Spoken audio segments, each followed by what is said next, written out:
Welcome to another episode of Harsh Mind. And in today's episode, I'm going to be discussing something known as Bulimia Nervosa. This is one of the other, eating disorders which is quite prevalent amongst people, right? And again, because of the nature of the eating disorder itself and what the disorder actually looks like and the characteristics of the disorder itself, it can be very hard for the people undergoing it to describe it to other people, right? To explain the nature of the problem. Having said that, bulimia nervosa is characterized by cycles of binge eating followed by compensatory behavior, right? So binge eating is when you someone consumes a large amount of food in a very short period of time in a very uncontrolled way, right? They almost have no control over how much they are consuming. And that is followed in bulimia nervosa. It's followed by compensatory behavior, which can include self-induced vomiting, using laxatives to basically get your bowel movements going, and also over exercising, right? To make a calorie deficit or to burn off whatever was consumed. But do understand, like, it is okay, it is good to exercise to make up for the calories consumed, but with bulimia nervosa this can actually take a very it can look very uncontrolled, right? I mean, it's almost pathological. It is compulsive in nature, right? It's almost as if they did not, if they don't go without, if they go without taking any of these measures, right? It can actually, again, cause a lot of anxiety for them, right? And this is actually quite damaging to the health, right? So it is quite prevalent, as a matter of fact, in people in visual mediums, right? Especially models, right?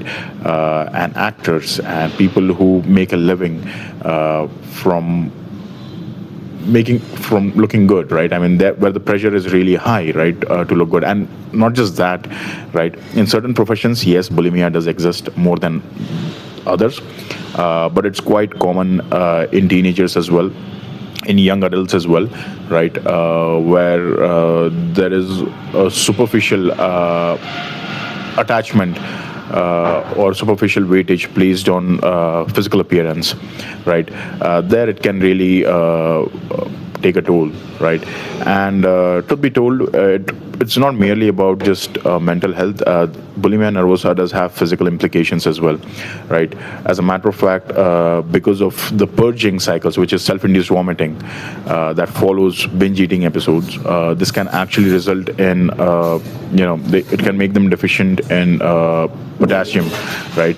Which can also cause arrhythmia, which is, again, irregular beating of heart, right? Irregular heartbeats, right? It can cause a wide range of problems, like even, for example, it can even cause swollen salivary glands, right? And can cause your face to retain a lot of water. So usually what happens is all of these, the compensatory part of it is done to maintain appearances. But what generally happens is, if you are bulimic, right, you end up actually making your face look worse, right? Because your face ends up retaining a lot more water, gives it a swollen, puffy look, and even your health takes a toll, right?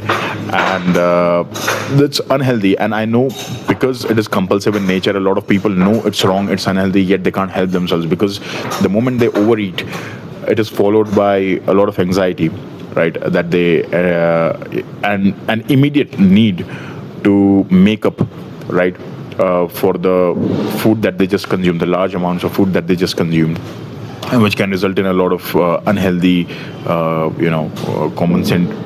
unhealthy ways in which they tend to compensate. CBT, cognitive behavioral therapy, evergreen, it always works in such cases.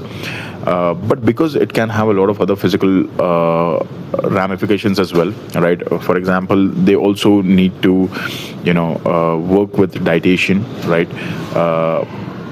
A therapist, and even in some cases dentists, right? Because it can lead to dental erosion, right? Because especially in the cases where the compensatory behavior takes the form of vomiting, right? Self-induced vomiting, which is the most common one.